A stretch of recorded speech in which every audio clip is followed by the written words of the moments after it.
स्तोत्र 55:22, Psalms 55:22.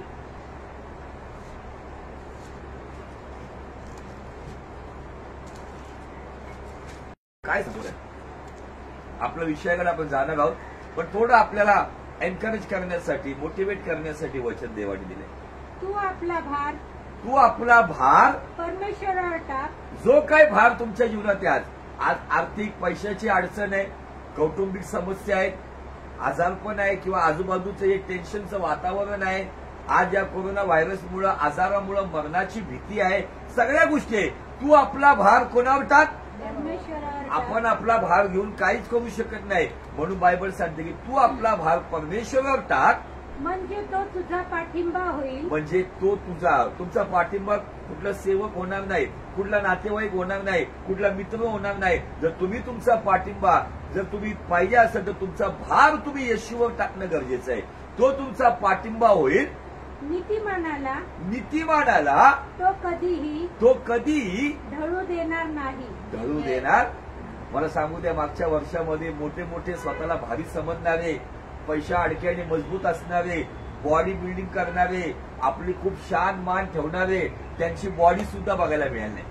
पण तुम्ही आणि मी या भूतालावर जिवंत आहे ना, याचा पुरावा हा आहे की आमचा पाठिंबा आमचा देव आहे आणि आम्ही नीतिमान जीवन जगतोय, म्हणून तो आम्हाला ढळू देणार नाही. हालेलुया. या ठिकाणामध्ये, या वचनामध्येच जॉईन केलेला नीतिमानाला तो ढळू देणार नाही. तो विचार करतो मग इथं नीतिमान व्यक्ती का आला, तर नीतिमान व्यक्तीमध्ये क्वालिटी आहे. रायचियस पर्सन मध्ये एक क्वालिटी असती की तो स्वतः लोड घेत नाही. आपण म्हणतो ना, लोड घेऊ नको बाबा. तो आपला लोड परमेश्वरावर टाकतो, तो आपला भार परमेश्वरावर टाकतो. म्हणजे नीतिमान व्यक्तीमधली मला आज सकाळी ही एक क्वालिटी पाहायला मिळाली की नीतिमान व्यक्ती, जसा आम्ही अभ्यास केलेला आहे की तो क्षमाशील असतो, प्रार्थनाशील असतो, समंजस असतो, देवाचा झटून शोध करणारा असतो आणि सत्कर्म करणारा असतो. आणि आज 6व्या गोष्टीचा शोध लागला की नीतिमान व्यक्ती लोड घेत नाही तर लोड देतो देवावर. हालेलुया. आणि आम्ही नुसतं लोड घेतो, नुसतं कुरकुर करतो, कटकट करतो, कसं होईल, कुठं होईल, आदळआपट करतो, तर आम्हाला नीतिमान म्हणून घेण्याची योग्यता नाहीये. आम्ही या परिस्थितीमध्ये आम्ही जर आमचा भार देवावर टाकतो, त्यावेळेस काय होतं माहितीये का, कुठला मनुष्य माझा पाठिंबा होत नाही. एका जुन्या भाषांतरामध्ये दिलेलं आहे की परमेश्वर तुझा पाठीराखा होतो. तो माझा पाठीराखा झाला ना की मला काळजी करायची गरज नाहीये. जर तो एलियाला कावळ्याच्या द्वारे जर जेवण पुरवू शकतो, जर तो दानिएलासाठी वाघाचे, सिंहाचे तोंड बंद करू शकतो, जर तो जंगलामध्ये मान्ना आणि खडकातून पाणी देऊ शकतो, तर तोच येशू ख्रिस्त काल आज जुगासारखा आहे. तो जर माझा पाठिंबा होतोय तर तो मला ढळू देणार नाही. इंग्लिशमध्ये या ठिकाणामध्ये वर्ड खूप चांगला दिलाय रायचल पर्सनसाठी. काय वर्ड येतो? He shall never permit the righteous to be moved. काय बोलू शकता बघा, कुठल्याही परिस्थितीमध्ये त्या व्यक्तीला ढळू देणार नाही. म्हणजे आजूबाजूने अनेक वादळ वारे येतील, अनेक संकट येतील, फायनान्शियल प्रॉब्लेम येतील, फॅमिली प्रॉब्लेम येतील, फिजिकल प्रॉब्लेम येतील, अनेक गोष्टी येतील, पण त्याच्यामध्ये त्या सगळ्या गोष्टीचा प्लॅन काय आहे की याला संपवायचं, हिला संपवायचं, नेस्त नाबूद करायचं. परंतु जो नीतिमान आपला भाग परमेश्वरावर टाकतो, त्याचा पाठिंबा परमेश्वर असतो, त्यामुळे तो व्यक्ती कधी ढळणार नाही, संपणार नाही. कित्येक लोकांनी विचार केला असेल आता संपलं सगळ्यांचं. ज्यांनी विचार केला तेच या जगात नाहीये, पण आम्ही शाबूत आहोत. हालेलुया. Praise the Lord. कसंही असो, परमेश्वराने आम्हाला सांभाळलं. मी एक फेसबुक मीडियावर एक व्हिडिओ पाहत होतो. त्या व्यक्तीची प्रॉपर्टी 700 करोडची आहे. कितीची आहे? 700 करोडची प्रॉपर्टी आहे. परंतु त्याची डेड बॉडी त्यांच्या नातेवाईकांना बघायला नाही मिळाली. आणि जसं कचरापट्टी फेकतात ना, तसं त्या लोकांनी, ते कोरोना वर्कर्सनी ती बॉडी त्या चितेवरती किंवा तिथं ती बॉडी जाळतात तिथं अशी कचऱ्यावणी फेकून दिली. आणि त्या व्यक्तीमध्ये दिलं होतं, कलानी नाव आहे त्या व्यक्तीचं, मोठा व्यक्ती आहे उल्हासनगर मधला. त्याला 700 करोडची प्रॉपर्टी आहे, पण त्याची मौत कचऱ्यासारखी झाली. काय उपयोग आहे त्या गोष्टीचा? पण आम्ही देवाला धन्यवाद दिला पाहिजे. भले आमच्याकडे 700 करोड नसतील, पण आमच्याकडे अनमोल देव आहे. भले आमच्याकडे भले काय असं मोठ्या गोष्टी नसेल, पण आमच्याकडे मोठा देव आहे जो सर्व परिस्थितीत आमचा पाठिंबा आहे. आम्हाला घाबरायचं कारण नाहीये. हे वचन फक्त तुम्हाला मोटिवेशनसाठी दिलं, तुम्हाला उत्तेजन देण्यासाठी दिले, यासाठी की इथून पुढे परिस्थिती बिघडणार आहे. मी भविष्यवाणी करत नाही किंवा तुम्हाला घाबरत नाही किंवा निगेटिव्ह बोलत नाही. आताचे जे आसपासचं वातावरण बघून, कारण आम्हाला प्रभू येशू ख्रिस्तांनी सांगितले आजूबाजूचं वातावरण बघा, जसं झाडाला पालवी फुटल्यानंतर चिन्ह ठेवा की मी लवकर येतोय, है ना. आम्हाला या चिन्हावरून समजून घ्यायचंय, कारण बायबल आम्हाला सांगतं सापासारखं चतुर आणि कबुतरासारखं साळसूत किंवा नम्रही राहतंय. तर चतुर कोण भावतो? जो आजूबाजूला दृष्टी फिरवतो. बायबल सांगतं सबवार दृष्टी फिरवा, कारण दिवस वाईट आहे. जर आम्हाला दृष्टी फिरवल्यानंतर कळतंय की आता काहीतरी वाईट परिस्थिती आहे, तर आम्हाला आत्तापासूनच तयार राहायचंय, जागृत राहायचंय. ज्या काही गोष्टी आहेत, कुठं आम्हाला ज्या गोष्टी अपव्यय होत आहे किंवा एक्स्ट्रा खर्च होत आहे, त्याला कंट्रोलमध्ये आणायचंय, थोडंसं साठवून ठेवायचंय. म्हणून बायबल आम्हाला सांगत नाही की वाघाकडे जा आणि अक्कल घे, तर बायबल आम्हाला सांगतं मुंगीकडे जा आणि शहाणा हो, है ना. का मुंगीकडे जा आणि शहाणा हो म्हटलेले? मुंगी ज्या वेळेला पावसाळा चालू होणार आहे, भर उन्हामुळे तुम्ही बघताल रोडवरती पण, तर काही मुंग्या तुम्हाला दिसतील, ते छोटे छोटे दाणे उचलून कडक उन्हामुळे जातील. त्या कडक उन्हामध्ये ते साठवण्याचं काम करतात, खायचं काम कमी करतात, शिस्तबद्ध पद्धतीने ते साठवायचं काम करतात, यासाठी की पावसाळ्यात ते बसून खाण्यासाठी. मला सांगू द्या, या चिन्हावरून तुम्ही आणि मी आपला अतिरेक खर्च कंट्रोलमध्ये आणला पाहिजे. आपल्या काय गोष्टी जपून ठेवल्या पाहिजे. निश्चित देवाने मागील वर्ष सांभाळले, इथून पुढेही सांभाळणार, कारण परिस्थिती सध्याची पाहून खूप वाईट अशा गोष्टी ऐकायला मिळत आहे. पण आम्ही ऐकलेल्या वार्तेवरती जी जगाकडे होती त्याच्याकडे लक्ष नाही देत, तर आम्ही ख्रिस्ताच्या वार्तेवर विश्वास ठेवतो. तो सांभाळणार आम्हाला. परंतु बुद्धिमानी ही पण आहे की आम्हाला जागृत राहायचं आहे, आम्हाला आळशी लोकांप्रमाणे राहायचं नाही, जागृत राहायचंय आणि येणाऱ्या परिस्थितीला येशूच्या नावात सामनाही करायचा आहे. आणि काळजी करू नका, जर तुम्ही प्रभू येशू ख्रिस्तावर आपला भार टाकलाय तर तो तुमचा पाठिंबा होईल. तो कोणत्याही परिस्थितीत नीतिमानाला धडू देणार नाही. हालेलुया. जाऊया आपल्या मूळ वचनाकडे. दुसरे कवीन याचं 4 अध्याय वचन 16 ते 18.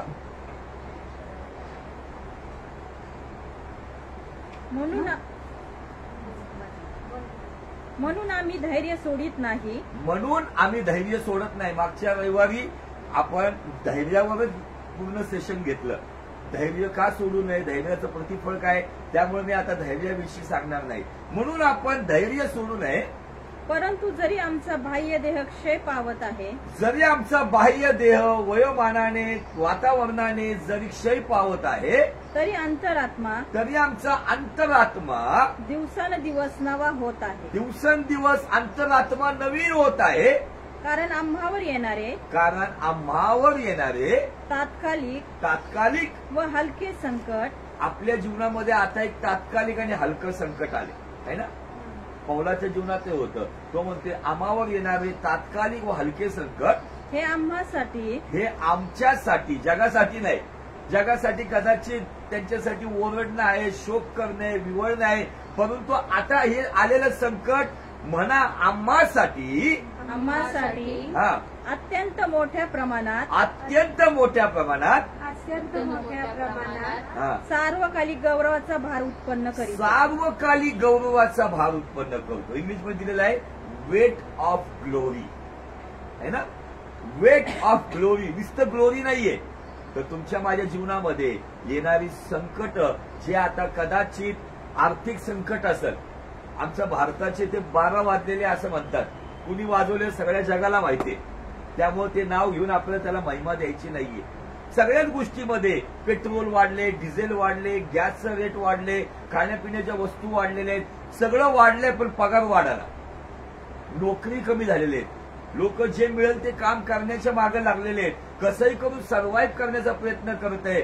तुम्हाला मला सांगू द्या की हे जे संकट आले, हे संकट जर तुम्ही प्रभूच्या इच्छेने चालत आहात, त्याच्या वचनावर चालत आहात, तर तुमच्या आणि माझ्यासाठी हे संकट नुकसान घेऊन येणार नाही. हे संकट नाश घेऊन येणार नाही. हे संकट बदनामी घेऊन येणार नाही. हे संकट आम्हाला ढळवण्यासाठी येणार नाही. तर या संकटाच्या मागं वेट ऑफ ग्लोरी, सार्वकालिक गौरवाचा भार उतरून येणार. हालेलुया. या सार्वकालिक गौरवाचा भार उतरून येतो ना त्यावेळेला एका क्षणामध्ये नेगेटिव्ह परिस्थिती पॉझिटिव्ह मध्ये बदलली जाते. एका क्षणामध्ये सर्व इव्हिल परिस्थिती ब्लेसिंग मध्ये बदलली जाते.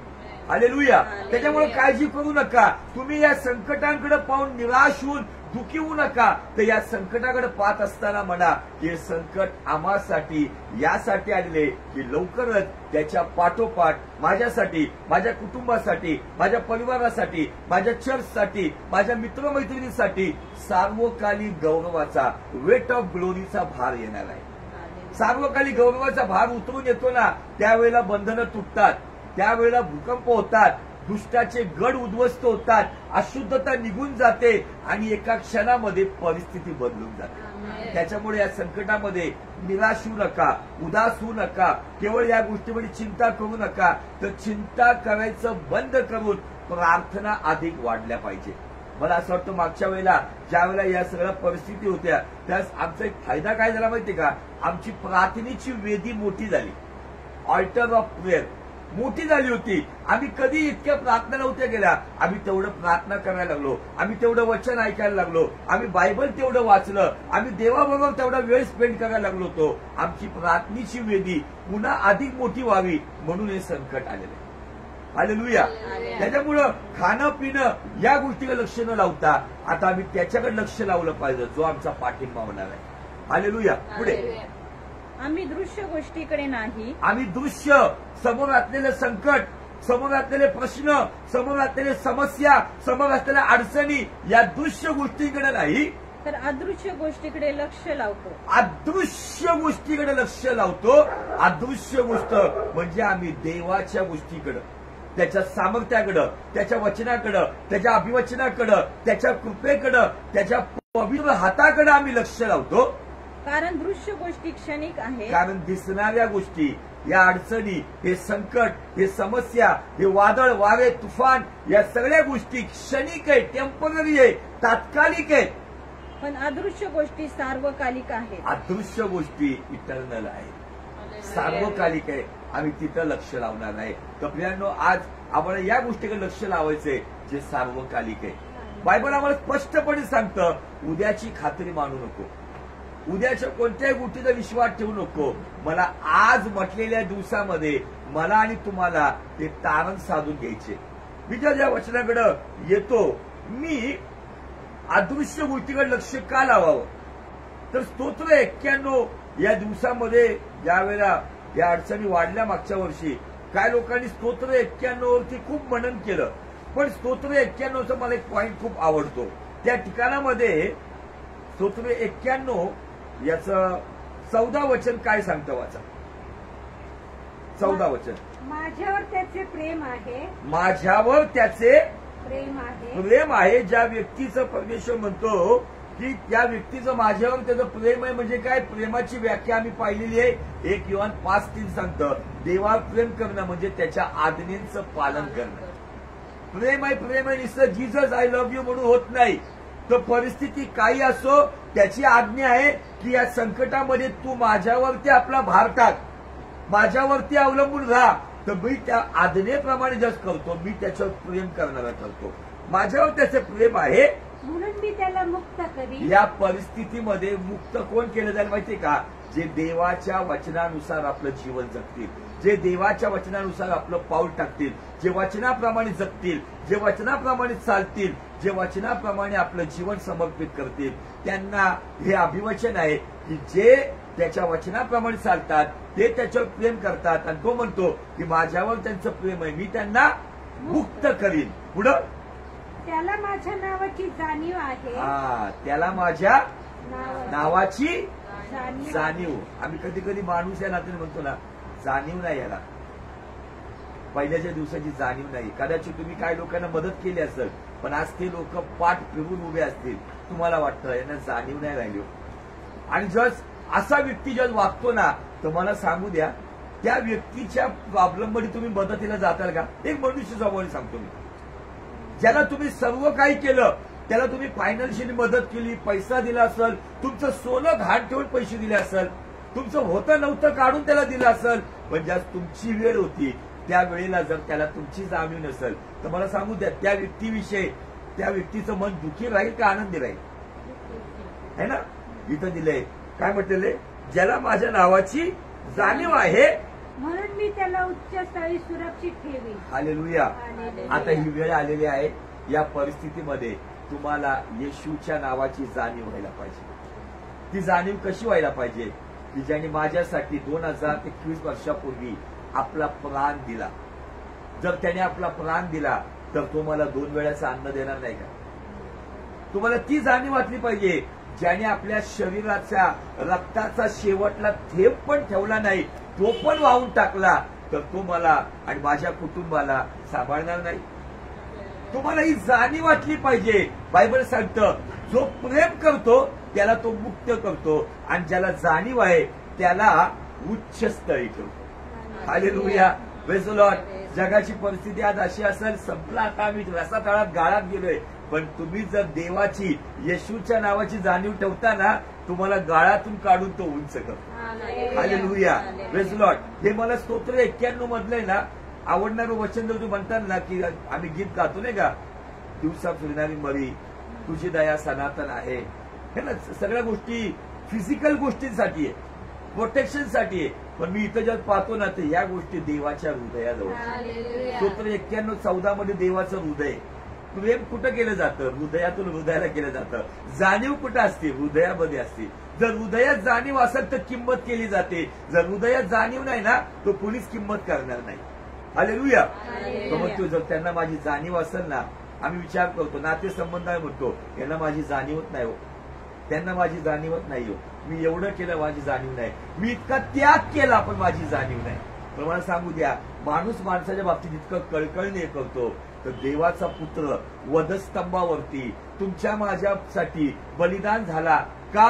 तर आमचा समेट व्हावा, आमचा समेट व्हावा. आणि मला हे कायम लक्षात ठेवलं पाहिजे, मी परका होतो, मी देवाचा शत्रू होतो, मी नाशाचा पुत्र होतो, पण मला देवाच्या पुत्राने आपलं बलिदान देऊन देवाबरोबर जोडलं, याची जाणीव मला असली पाहिजे. मी कुठं होतो, त्या नाशाच्या खाचेतून काढण्यासाठी देवाच्या पुत्राने ते बलिदान दिलं.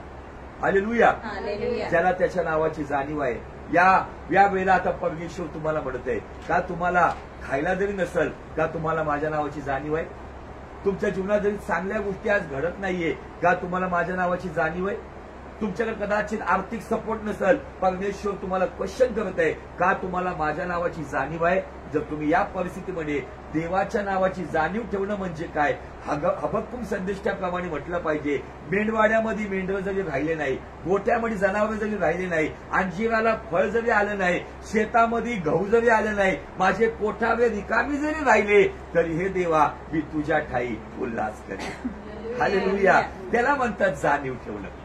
या 14 वचनाकडं मला स्तोत्र 91 मधल्या बाकी ज्या काय पॉवरफुली गोष्टी बोलतात ना लोक, तुझ्या बाजूला शस्त्रावधी पडले, उजव्या हाताला लक्षावधी पडले तरी तुला भेटणार नाही, पारद्याच्या पासापासून घातक मरीपासून तो तुझा बचाव करेल. या सगळ्या गोष्टीपेक्षा ना मी या वचनाकडे खूप अट्रॅक्ट होतो, कारण हे वचन मला एकदम देवाचं हृदय दाखवतं. तो म्हणते, माझ्यावर प्रेम कर, मी तुला मुक्त करेल.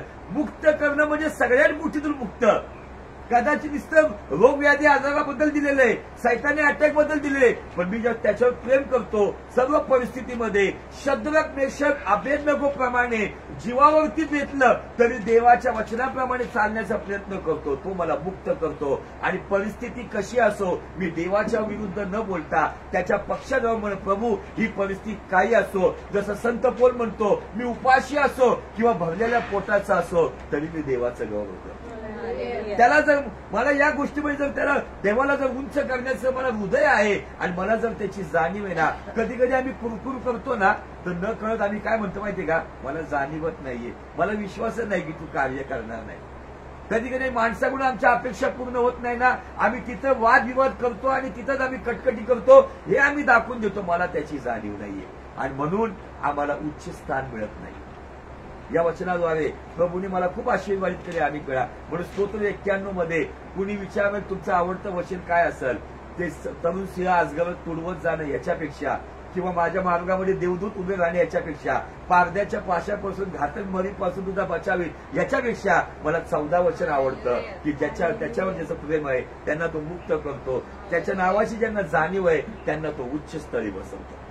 तुम्हाला त्याची जाणीव आता ठेवण्याची वेळ आलेली आहे. या परिस्थितीमध्ये नाहीतर नुसतं या गोष्टीमुळे घरात खायला नाही प्यायला नाही त्याच्यामुळे वादविवाद जर आम्ही करू तर मला सांगू द्या कुठंतरी आम्हाला त्याच्या नावाची जाणीव नाहीये, आणि जर जाणीव नाही तर उच्च स्थळ आम्हाला मिळणार नाही. हालेलुया, प्रेज द लॉर्ड, बोलो येशू मसीह की जय जय जय. तर संकट कोणाच्या जीवनात आहे? नीतिमानाच्या जीवनात पण आहे आणि दुर्जनाच्या जीवनातही आहे. दुर्जनाच्या जीवनामधलं संकट नीतिसूत्र 13 प्रमाणे जो वचनाला तुच्छ मानतो किंवा देवाच्या गुटला तुच्छ मानतो, जो पापमय मार्गात चालतो त्याच्या जीवनात संकट येतं पश्चाताप करून देवाकडे वळायला. नीतिमानाच्या जीवनामध्ये संकट येतं 2 Corinthians 4:17 प्रमाणे सार्वकालिक गौरवाचा भार प्राप्त करून घ्यायला, म्हणजे रिवॉर्ड्स, पारितोषिक, बक्षीस मिळवण्यासाठी. तर या दोन्ही व्यक्तींच्या जीवनामध्ये संकट आहेत. तर आमच्या जीवनामध्ये संकट का आले हे कुणी सांगण्यापेक्षा आम्हाला चांगलं माहिती असतं की मी कुठं चुकलोय, मी खरं देवाला आवडणारं जीवन जगलोय का. देवाला आवडणारं जीवन जगत असताना आलेलं संकट माझी आणि तुमची उन्नती करणार आहे. पण देवाला न आवडणारं जीवन जगत असताना आलेलं संकट मला पश्चातापी करून पित्याबरोबर पुन्हा जोडतं. हालेलुया. पण एवढं करूनही जर आम्ही देवाबरोबर जोडत नाही ना तर मला सांगू द्या येणारे दिवस त्या व्यक्तीला खूप कठीण आहे. तो व्यक्ती थांबू शकणार नाही. अशा व्यक्तीला देव एक समय देतो, तो व्यक्ती बदलत नाही, त्यावेळेला त्याचं तिकीट कन्फर्म करून टाकतो. Hallelujah, praise the Lord. तर आम्ही आज्ञा पाहिल्यात, ज्याच्यापैकी आम्ही शेवटली आज्ञा पाहत आहोत. पहिली आज्ञा आम्ही पाहिली पवित्रतेविषयी. पवित्रतेची आज्ञा पालन करत असताना येणारं संकट आमच्या जीवनामध्ये आमची उन्नती घेऊन येतं. पण पवित्रतेची आज्ञा न पालन केल्यामुळे आलेलं संकट आमच्या जीवनामध्ये कुठंतरी असे क्लेश घेऊन येतं की आम्ही पश्चाताप करून पुन्हा देवाकडे वळावं. पवित्रीकरण, धीराविषयी आम्ही पाहिलं. धीरानंतर आम्ही उपासनेविषयी पाहिलं. उपासनेनंतर समर्पण आणि आता सेवा. सेवेविषयी आम्ही पाहत आहोत. आणि या आज्ञेमध्ये आपण जात असताना अनेक गोष्टी आम्ही पाहिल्या. आणि समेटाची सेवा ही दुसरी पॉईंट आम्ही घेऊन चाललेलो आहोत. पहिली सेवा आम्ही पाहिली आध्यात्मिक सेवा, जे रोम 12:1 मध्ये आहे. आणि आता आम्ही पाहत आहोत समेटाची सेवा. आणि त्याच्यासाठी 2 Corinthians याचा 5वा अध्याय आणि वचन 18 आणि 19. ही सगळी देवाची करणी आहे. ही सगळी देवाची करणी आहे. त्याने स्वतःबरोबर आपला समेट त्याने स्वतःबरोबर आपला समेट ख्रिस्ताद्वारे केला. त्याने ख्रिस्ताद्वारे आपला समेट केला आणि समेटाची सेवा आम्हाला दिली.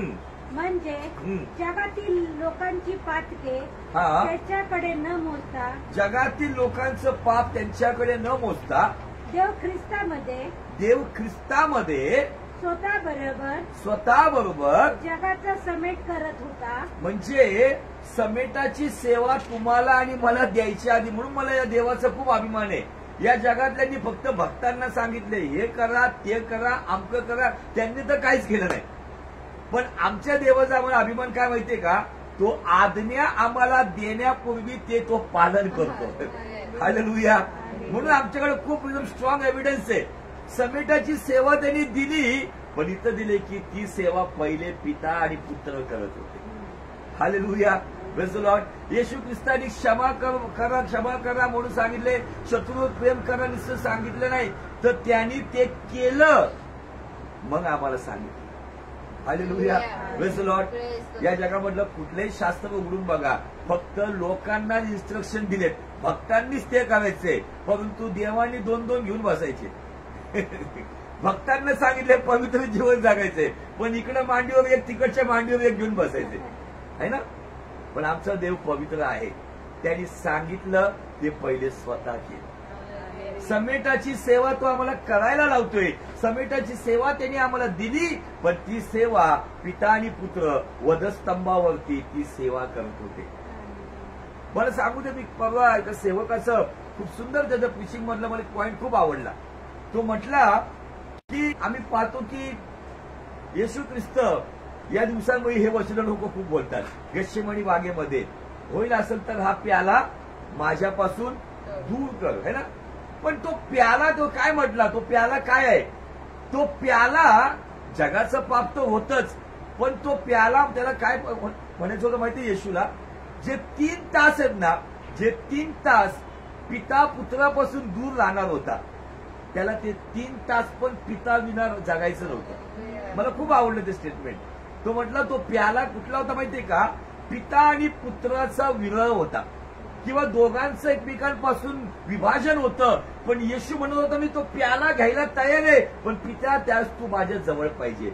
पण त्याला नंतर कळून चुकलं, नाही, जगाच्या तारणासाठी, लोकांचा पित्याबरोबर समेट होण्यासाठी ते 3 तास का व्हायना पित्याला पुत्रापासून वेगळं व्हायचं होतं. म्हणून तो म्हणतो, माझ्या देवा तू माझा त्याग का केला. तो रडून सांगत नाही किंवा कंप्लेंट करत नाही, ते सांग. त्याचं उत्तर हित आहे, पिता पुत्राच्या द्वारे जगाचा समेट करत होता, म्हणून थोड्या वेळासाठी पित्याने पुत्राकडून आपलं मुख फिरवलं. आणि म्हणून पुत्र म्हणतो की या जगाला सांग की तू माझा त्याग का केला. आणि पित्यानेही उत्तर दिलं. सगळ्या कायनातमध्ये दुपारच्या भर दुपारी निसर्गामध्ये निबिड अंधकार आला, धरती कापली गेली, कब्र फुटले, त्यातून पवित्र जन बाहेर आले. हे सगळे निसर्गातून मिळालेले उत्तर होते.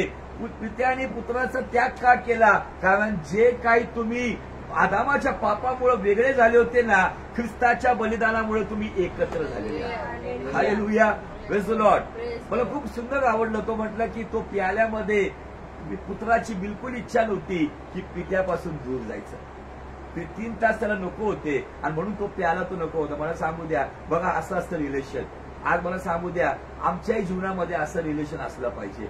भले आमच्यामध्ये काही वादविवाद असो, काही आमच्यामध्ये गैरसमज असो, भले कुणी सक्सेस ठरलो असेल किंवा नसो, भले कुणी जबाबदारी पार पाडली असेल किंवा नसो, पण या सगळ्या गोष्टी सोडून आमचं नातं आता चांगलं झालं पाहिजे. कारण की हे पैसा, अडका, घरदार, माहिती नाही उद्याचा दिवस दिसेल का नाही दिसेल, पण आजचा दिवस आहे ना, तर आजच्या दिवसामध्ये फिल्मी स्टाईलमध्ये सांगत नाही की एक रियालिटी शो मध्ये मी एका गीतकाराचं तो एकदम व्हीलचेअरवर त्याला आणलं होतं, संतोष आनंद म्हणून.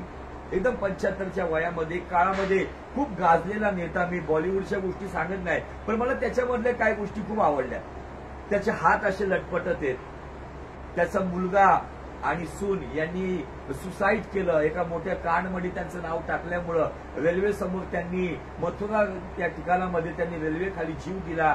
बायकोही मरून पावली. एकटा व्यक्ती, एका काळामध्ये जगामध्ये फिरणारा व्यक्ती, पण एका कोपऱ्यात पडून होता. परंतु तो म्हणतोय की मी अजूनही जगतो, कारण की मला जर जिवंत ठेवले तर या जीवनामध्ये मला देवा, भले तो अन्य देवताची उपासना करतो. त्यांनी काही गीतं लिहिले होते, त्याच्यामध्ये लाईन तो खूप सुंदर बोलतो, दो पल की जिंदगी में एक उम्र छुरानी है ना, एक प्यार का नगमा आहे. मी पिक्चरचं गाणं बोलत नाही, पण त्याची लाईन मला लय टच करते, दो पल की जिंदगी में एक उम्र छुरानी है. हे जीवन 2 क्षणाचं आहे, पण त्याच्यामध्ये एक गोष्ट तुम्ही चोरून घ्या तुमच्या नातेसंबंधात, आणि ती गोष्ट कुठली चोरून घ्या की तुमच्यामध्ये तो समेट असला पाहिजे, ती प्रीती असली पाहिजे. खायला प्यायला या गोष्टी महत्वाच्या नाही. भले सक्सेसफुल ठरला नाही तो व्यक्ती, नो प्रॉब्लेम, पण माहित नाही उद्याचा दिवस मिळेल का नाही मिळेल. म्हणून आजच्या दिवसामध्ये असं जगा की आम्ही याच्या पहिले कधी जगलोच नाही. Hallelujah, praise the Lord. बोलो येशू मसीह की जय जय जय. तर या ठिकाणामध्ये आम्ही समेटाच्या सेवेमध्ये पाहतो. पहा पुढं.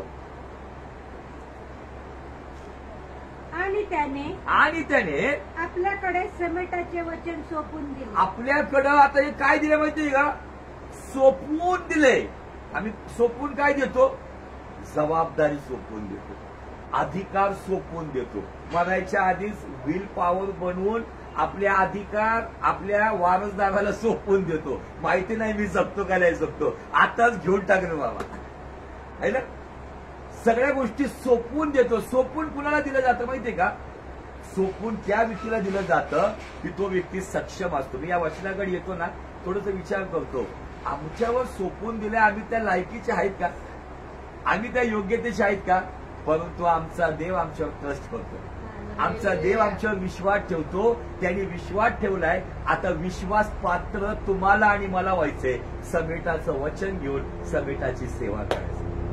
हालेलुया. त्याला विचार करा ना, आमच्यावर सोपवून दिले, आम्ही त्या योग्यतेचे आहोत का? आम्ही कुणाला सोपून देतो, हे याला गाडी नको देऊ बाबा, तिथं तिथं घासून येईल, तिथं धडकून येईल, तिथं ठुकून येईल, नको नको याला गाडी देऊ, है ना? पण आम्ही ठिकठिकाणामध्ये गाडी ठोकणार आहोत, त्याला माहिती आहे, तरी सुद्धा त्याने आम्हाला सोपवून दिले, त्याने आमच्यावर विश्वास ठेवलाय. आम्ही का नाही या परिस्थितीमध्ये त्याच्यावर विश्वास ठेवावा, त्याच्यावरती आपला भार टाकावा, कारण तो आमचा पाठिंबा. कुठला मनुष्य आमचा पुरवठा नाही करत. म्हणून त्या ठिकाणामध्ये दावीद काय म्हणतो की मी आपली दृष्टी पर्वताकडे लावतो, मला सहाय्य कोठून येईल. परंतु तो म्हणतो आकाश आणि पृथ्वीचा परमेश्वर, त्याच्याकडून मला सहाय्य येईल. दावीद त्या काळामधला एक वैभवी राजा होता, सगळीकडे त्याचं वर्चस्व होतं, धन दौलत शौर्य ताकद सगळं काही त्याच्याकडे होतं. परंतु त्या परिस्थितीमध्ये इतकं सगळं असतानाही तो आपली अपेक्षा, तो आपला सर्व भार तो आपल्या परमेश्वराला. Hallelujah, praise the Lord. सगळं असताना तो देवाकडे पाहतो, तर मग आम्ही का नाही पाहतो? आज मला सांगू द्या, या ठिकाणामध्ये जर देवाने आम्हाला समेटाचं वचन सोपवून दिलंय, तर आता कर्तव्य आपलं आहे. येणारे दिवस हे कठीण असो किंवा चांगले असो, वाईट असो किंवा खराब असो, कुठल्याही पद्धतीचे असो, या परिस्थितीमध्ये जे आम्हाला सोपवून दिले. का सोपवून दिले माहितीये का? देवाने तुमच्या माझ्यावरती आहे ना एक प्रकारचा सट्टा लावलाय, एक प्रकारचं तुमच्या आणि माझ्यावरती चॅलेंज लावले, बीट लावले, बीट. मी माझ्या लेकरांवरती हे सोपवून दिले, माझे लेकरं सगळा भाग माझ्यावर टाकतील, माझ्याच पक्षामध्ये राहतील, माझ्या विरुद्ध जाणार नाही, भले परिस्थिती काय असो, ते माझ्याशी प्रामाणिक राहतील. हालेलुया. सट्टा लावला शब्द घेऊन काही लोक लगेच म्हणतील बघा याच्यामुळे सट्टा बोलले. तुम्हाला समजावं या भाषेत, देवाने चॅलेंज लावले आमच्या, सोपवून कुणावर दिले? आम्ही योग्यतेचे नाहीच होत, क्षणाक्षणाला चुकणारे, क्षणाक्षणाला चुकीचे विचार करणारे, क्षणाक्षणाला आम्ही भटकणारे लोक आहोत. पण आमच्यावर सोपवून दिले, तर आता त्यांच्यावर आमच्यावर सगळ्यांना सोपवून दिले, त्यांनी जे सोपवून दिलेली सेवा आहे त्याच्याशी प्रामाणिक राहावं. पुढं समेटाचं वचन सोपवून दिले, म्हणून ते आम्हाकडून हा विनवीत असल्यासारखे हा आम्ही ख्रिस्ताच्या वतीने वकिली करतो. बस. आता या ठिकाणामध्ये समेटाची सेवा आहे आणि समेटाचं वचन आहे. तर मग आम्ही समेटाची सेवा आम्ही पाहिली. जाऊया आपण प्रेषितांच्या कृत्यामध्ये, जिथं 9व्या अध्यायामध्ये आम्ही पाहिलं की एक व्यक्ती आहे ज्याचं नाव आहे हनन्या. त्यांनी पहिले समेटाची सेवा केली. कुणाबरोबर केली? जो शौल, तो त्या स्पिरिटचा व्यक्ती होता जो ख्रिस्ती लोकांचा भयानक छळ करायचा, त्यांचं रक्त सांडायचा. इव्हन एवढंच नाही तर पहिला रक्त साक्षी स्टेफन याला मारत असताना तो म्हणतो की मी मारणाऱ्यांचे कपडे सांभाळत होतो, की त्यांनी व्यवस्थित दगड मारावेत, त्यांचे शॉल पडू नये, प्रेल शॉल पडू नये, त्यांचे उपरणे पडू नये, म्हणून त्यांचे कपडे सांभाळून होता. म्हणून होता मारा मारा, नियम धरून मारा. असा व्यक्ती, त्याचं जीवन कुणामुळे बदललं? हनन्या नावाचा एक व्यक्ती उभा राहतो, देवाची वाणी ऐकतो, आणि देवानी जी समेटाची सेवा आणि समेटाचं वचन जे त्याच्यावर सोपवून दिलं होतं, कारण हनन्याला त्याच्या नावाची जाणीव होती.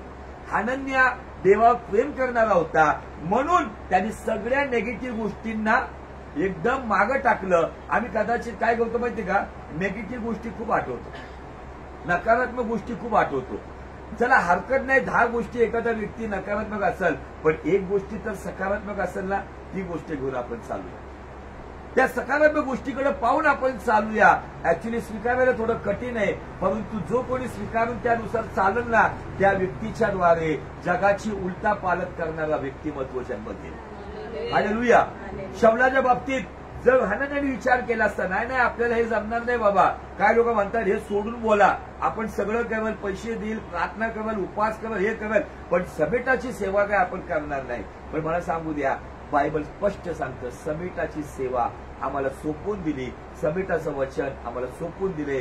आमचं कर्तव्य आहे जे 2021 वर्षापूर्वी पित्याने आणि पुत्राने केलंय, आता आमचा टाइम आहे, आम्ही करावं.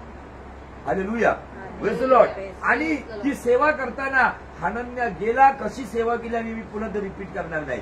त्याच्यानंतर हनन्याचे काही शिष्य होते दिमिश्कात, त्यांनी सुद्धा शौलाला सांभाळून घेतलं, समजून घेतलं आणि त्याला एकत्रपणे घेऊन सेवा करायला लागले आणि त्याला प्रोत्साहन दिलं. आणि शौल इतका आत्मेने पेटला की अनेक कट्टरपंथी यहुद्यांना ख्रिस्ताचे कट्टर विश्वासदार बनवलं. हालेलुया.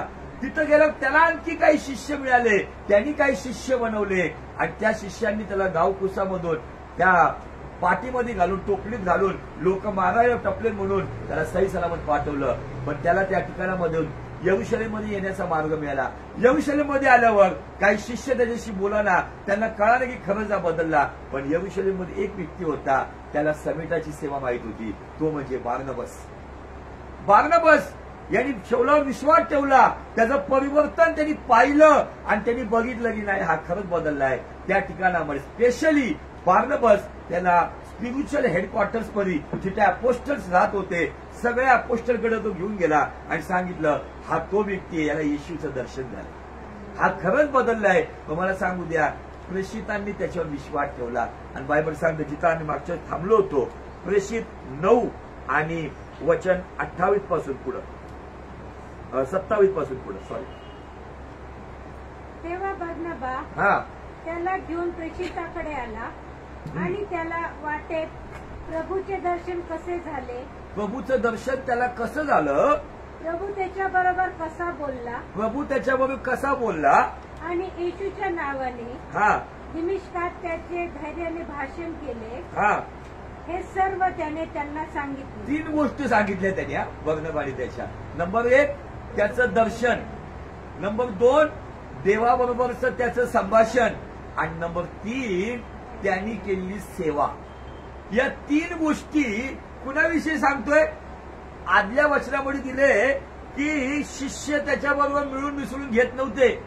कितीतरी शिष्य तिथे असतील, पण कुणी त्याच्याबरोबर ऍडजस्ट करत नव्हते, कुणी त्याला आपलं मानत नव्हते. पण बर्नबाने समेटाची सेवा कशी केली? नुसती नेऊन इंट्रोडक्शन नाही दिलं, तर सांगितलंय, ज्या येशूने याला दर्शन दिलं, जो येशू याच्याबरोबर बोलला, ज्या येशूची सेवा यांनी केली, अनेक यहुद्यांना त्यांनी ख्रिस्ती केलं, 3 गोष्टी इथं फेवरमध्ये बोलला. याला म्हणतात समेटाची सेवा. त्यांनी निगेटिव्ह गोष्टीकडे पूर्ण पाठ फिरवली. त्याच्यामुळे स्तेफनला ही गोष्ट तू बोलू शकला असता, त्याच्यामुळं अनेक लोक आज पण तुरुंगात, हेही तू बोलू शकला असता, पण ते सगळं सोडलं, कारण परिवर्तन त्यांनी ओळखलं. मला सांगू द्या, आज हनन्याच्या स्पिरिट मधले लोक, बार्नबाच्या स्पिरिट मधले लोक आम्हाला पाहिजे, घराघरातून पाहिजे, की ज्यांनी अशा प्रकारे एकमेकांना प्रोत्साहन दिलं पाहिजे. गलतीकारक पत्र 6 वचन 2 मध्ये दिलेलं आहे की तुम्ही एकमेकांची ओझी व्हा, अशाने तुम्ही ख्रिस्ताचा नियम पूर्ण करतात. हा नियम बार्नबाने पूर्ण केला, ही सेवा बार्नबाने पूर्ण केली. आणि शिष्यांनी बार्नबावर विश्वास का ठेवला? कारण बार्नबास एक असा सेवक होता ज्याने आपलं सगळं घरदार विकून, सगळी प्रॉपर्टी, सगळा पैसा आणून प्रेषितांच्या पायावर टाकला आणि सेवेसाठी तो असाच निघाला होता. त्याच्यामुळे बार्नबासवर त्याचा विश्वास होता. आणि पुढे बायबल सांगतं, काय सांगतं? तो यरुशलेमेत हा प्रभू येशूच्या नावाने हा धैर्याने बोलत हा त्यांच्या बरोबर जात येत असे. कुठं बोलत आहे? ज्या यरुशलेमेमध्ये तो अधिकाराचे पत्र घेऊन ख्रिस्ती मंडळीचा छळ करत होता, ख्रिस्ताच्या विरुद्ध बोलत होता, ख्रिस्ताच्या लोकांना बंदीगृहात टाकत होता, त्याच यरुशलेमेमध्ये तो येशू ख्रिस्ताविषयी धैर्याने बोलत होता. आणि नंबर 2 वर दिले, त्या सर्व सिनियर अपोस्टल्स बरोबर तो जात येत असे. एक वेळ असं होतं की या सर्व अपोस्टल्स लोकांना, या प्रेषितांना शौलाची धास्ती बसलेली असेल, त्याचं नाव ऐकलं की धडकी भरलेली असतील, परंतु देवाला कशी अद्भुत आहे, त्या प्रेषितांपर्यंत त्यांनी अशा व्यक्तीला पाठवलं ज्याची धास्ती होती, ज्याची धमकी ऐकूनच काही लोक गार व्हायचे, परंतु तोच व्यक्ती हातात हात घालून प्रेज द लॉर्ड हालेलुया म्हणत त्यांच्याबरोबर जात येत असे. आणि त्या ठिकाणामध्ये हे प्रेषित नवीन आलेल्या व्यक्तीला प्रोत्साहन देऊन बोलण्याचा चान्स पण देतो. Hallelujah, praise the Lord. या प्रेषितांनी समेटाची सेवा केली. का केली? कारण त्यांना माहिती आहे की आमची योग्यता आणि आमची लायकी नसताना देवाने समेटाचं वचन आमच्यावर सोपवून दिले आणि आता वेळ आलेली आहे शौलाचा पौल व्हावा, म्हणून आम्हाला शौलाला सांभाळून घेणं, विश्वास ठेवणं आणि त्याच्याबरोबर सेवा करणं गरजेचं होतं. पहा पुढं काय झालं. पुढं शिवाय हा तो हेलेनी यहुद्यांबरोबरही बोलत असे. हेलेनी यहुदी, आता इथलचे जे यहुदी आहेत ना, हे युनानी मधून आलेले जे यहुदी, जे अन्य जातीतून यहुदीमध्ये आलेले लोक, म्हणजे ऑलरेडी त्यांनी तो धर्मांतर केलेले लोक होते आणि त्यांना खूप भारी वाटत होतं ते यहुदी धर्म, परंतु त्यांना देखील तो देवाचं वचन सांगून पुढे दिलं आहे, वादविवाद करत असे. म्हणून ते त्याला मारण्याचा प्रयत्न करू लागले. मग हे लोक जे परिवर्तित झाले होते, मग हेलेण्यातून यहुदी झालेले लोक त्याला त्या ठिकाणामध्ये मारण्याचा प्रयत्न करायला लागले होते. कारण की मी असा विचार करतो, शौलाची ही सुरुवात आहे सेवेची. मी सुद्धा पण सुरुवातीच्या काळामध्ये ना कधी कधी विस्डम नाही वापरायचो, बुद्धी नाही वापरायचो. मी पण वादविवाद करायचो, काय आमचा येशू असंच आहे, आमचं असंच आहे, तुमचं तसंच आहे.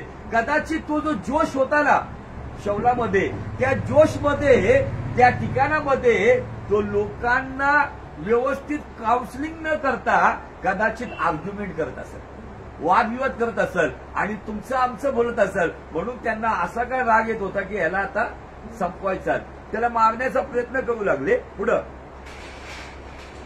बंधुजनांना हे समजल्यावर की आता यरुशलेममध्ये ज्यांनी लोकांचा घात केला, या यरुशलेममध्ये ख्रिस्ती लोकांचा घात केला, याच यरुशलेममधले लोक आता या व्यक्तीचा घात करायला टपलेला आहे. बंधुजनांना हे समजलं, त्यांनी त्याला कैसरियात नेले व पुढे तार्सस पाठविले.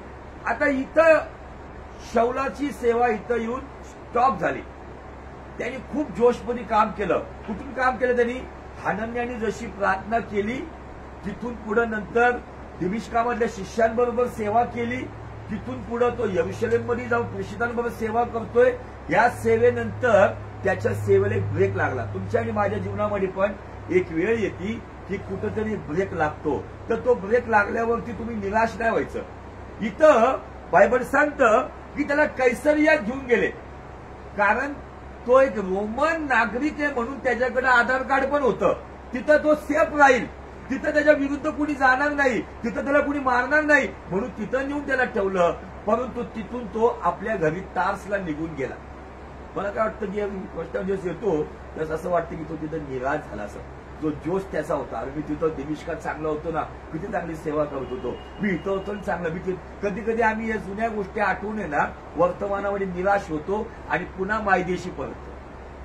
तो तार्सला निघून गेला आणि त्याच्यानंतर मग पुढे जाऊन दुर्कस नावाची एक स्त्री होती, तिला पेत्रसच्या द्वारे पहिला मुलगा जिवंत केलेली निशी इथं झाली. त्याच्यानंतर कर्नेल्य नावाचा एक अन्य जातीचा अधिकारी आणि त्याच्या कुटुंबाचं तारण होतं. आणि त्याच्यानंतर अंतुकियाच्या मंडळीची स्थापना झाली आणि अंतुकियामध्ये खूप सुंदर काम चाललं होतं. अंतुकियात खूप सुंदर काम चाललं होतं आणि त्या ठिकाणामध्ये अनेक लोक विश्वासात यायला लागले होते. आणि मग त्या ठिकाणामध्ये या प्रेषिताचं कृत्य 11व्या अध्यायामध्ये आम्ही पाहतो की त्या ठिकाणामध्ये पुन्हा एकदा बर्नबाने समेटाची सेवा केली, पुन्हा एकदा मोटिवेशनल मेसेज त्यांनी तिथं दिला, पुन्हा एकदा त्यांनी एक निराश झालेल्या व्यक्तीला पुन्हा उभं केलं. प्रेषितांचं कृत्य 11वा अध्याय आणि वचन 24 पासून पुढे. प्रेषित 11:24 पासून पुढे. तो चांगला मनुष्य होता, बार्नबास विषय दिले, चांगला मनुष्य होता आणि पवित्र आत्म्याने व विश्वासाने पूर्ण होता. दोन गोष्टींनी पूर्ण येतो तो, पवित्र आत्म्याने पूर्ण आहे आणि विश्वासाने पूर्ण आहे. तेव्हा प्रभूला पुष्कळ जण मिळाले. नंतर तो शाऊलाचा शोध करावयास तार्सात गेला. कुठे गेला? शाऊलाचा शोध करायला कुठे गेला? तार्सला गेला. आणि मगाशी आम्ही जिथं पाहिलं की तिथून कैसरियातून शाऊल आपल्या घरी तार्सला निघून गेला होता. या एक अध्यायाच्या दरम्यान 6 महिने गेले असतील, 1 वर्ष गेले असतील, 5 वर्ष गेले असतील, माहित नाही. परंतु या दरम्यान ना हनन्याला त्याची आठवण आली, ना प्रेषितांना त्याची आठवण आली, यरुशलेम मधल्या शिष्यांना आठवण आली, ना दिमिश्कातल्या शिष्यांना आठवण आली. एक व्यक्ती आहे, अंतुकियामध्ये त्याला पाठवलं होतं सर्वे करायला बार्नबासला, आणि त्यांनी बघितलं इथं काम खूप जोरात चाललंय, अनेक लोक प्रभूला मिळायला लागलेत. पण तो म्हणला हे आपल्या एकट्याचं काम नाहीये, इथं आपल्याला आणखी एक व्यक्तीची गरज आहे. म्हणून तो तिथून थेट गेला तार्सला आणि त्यांनी जाऊन घरामध्ये कदाचित एक व्यक्ती असा पडलेला असेल, निश्चित आपला बसलेला असेल, आपल्या विचारात बसलेला असेल. त्या दिवशी बार्नबास येत असेल, तो म्हणत असेल शाऊल कम ऑन, आपल्याला जायचं सेवा करायला. तो म्हटला सर काय राव, मी इकडे गेलो तिथून मला पळवून लावलं, तिकडे गेलो इथून पळवून लावलं. पण तो बागनावर त्याला म्हटला होता, आता कुठून कोण तुला पळवून लावणार नाहीये, मी आलोय तुला द्यायला, समेटाची सेवा द्यायला, सोडून टाक. त्या निराशेमध्ये तो होता, ते निराशेचं पांघरून झटकून टाकलं आणि शौलाचा हात धरून बागनबस त्याला अंतुखियात घेऊन आला. आणि काय सांगतो बघा पुढं, त्याचा शोध लागल्यावर त्याने त्याला अंतुखियात आणले. मग असे झाले की हा त्यांनी तेथे वर्षभर मंडळीमध्ये मिळून मिसळून बऱ्याच लोकांना शिकविले. त्या दोघांनी 1 वर्ष एकत्र घालवलं. मला सांगू द्या, आज अशी समेटाची मोटिवेशन देणारी, एकमेकांना उत्तेजन देणारी सेवा आम्ही केलं पाहिजे. मग आम्ही जर आज घरामध्ये आहोत ना, मग माझा प्रश्न हा आहे का मिळून मिसळून आहे का एकाचं तोंड पूर्वेला आणि दुसऱ्याचं तोंड पश्चिमेला तर नाही. आज तुमचं आणि माझं जीवन या वचनावरती राहिलं पाहिजे. ज्या वेळेला इथं दिले वर्षभर, त्या शौलाला बारनबास घेऊन आला आणि एकत्र येऊन मिळून मिसळून त्यांनी मंडळीमध्ये असं लिहिलेलं आहे, लोकांना शिकवलं. आणि पुढे बघा काय झालं, आणि शिष्यांना ख्रिस्ती हे नाव पहिल्याने अंतुखियात मिळाले. Hallelujah, praise the Lord. कधी नाव मिळालं शिष्यांना? हे पहिल्यांदा हे नाव कुठं मिळालं? अंतुखियात मिळालं. का बरं मिळालं? त्याचं कारण काय? समेटाची सेवा त्या ठिकाणामध्ये मिळून मिसळून केल्यामुळं पेंटिकॉस्टच्या दिवशी अन्य भाषा लोक बोलायला लागले. 3000 लोकांचा बाप्तिस्मा झाला, तेव्हा ख्रिस्ती हे नाव नाही मिळालं. लंगडा भिकारी सुंदर नावाच्या दरवाजापाशी चालायला लागला, तेव्हा ख्रिस्ती नाव नाही मिळालं. एकाच दिवशी 5000 लोकांनी येशूला स्वीकारलं, तेव्हा ख्रिस्ती नाव नाही मिळालं. दुर्कस नावाची मेलेली ती व्यक्ती जिवंत झाली म्हणून ख्रिस्ती नाव हे नाही मिळालं. 10व्या अध्यायामध्ये कर्नेलियाच्या परिवाराचं तारण झालं म्हणून ख्रिस्ती नाव हे नाही मिळालं.